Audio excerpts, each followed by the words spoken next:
خوتي كي دايرين؟ لاباس عليكم؟ اش كتعاودوا؟ الحمد لله. لا شنو خوتي غبرت عليكم غير مرضى خوتي، والله خوتي خاتكم معاقه الله يحفظكم. كنجيب لكم وصفات زوينه الله يحفظكم. نتوما عارفين البرد وكلشي طايح بالمنزله وكلشي. انا دابا كنت معته وداكشي وبنتي مرضت ليا وانا ازماتيك وداكشي. خوتي اللي عنده الكحبه خاويه ولا هذا كتشدي، ها هو عندي البريق، ها هو ريحو زوينه، فيه كديري فيه عرق السوس، كديري قرنفل 7 قرنفلات كديهم في البريق، تكبي عليهم الماء طايب، وكديري حبه السوداء وشويه الزعتر.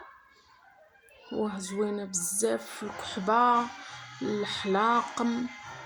بعد ديك الليله اللي كنتي مجيفه بزاف اقسم بالله خوتي كتنعسوا العرق السوس والقرنفل وحبه السوداء والسانوج.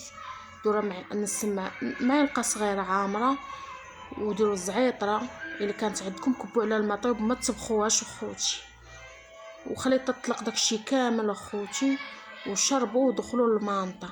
راه ضروري تنعسوا في الليل اخوتي، والله زوينه هاد الوصفه، زوينه بزاف اخوتي. بارطاجوها عند الاصدقاء ديالكم وكل شيء، راه منفيعه بزاف بزاف. وفعلوا لي الجرس باش يوصلكم اي جديد. بسلام عليكم، والله يشافي كل مريض يا رب.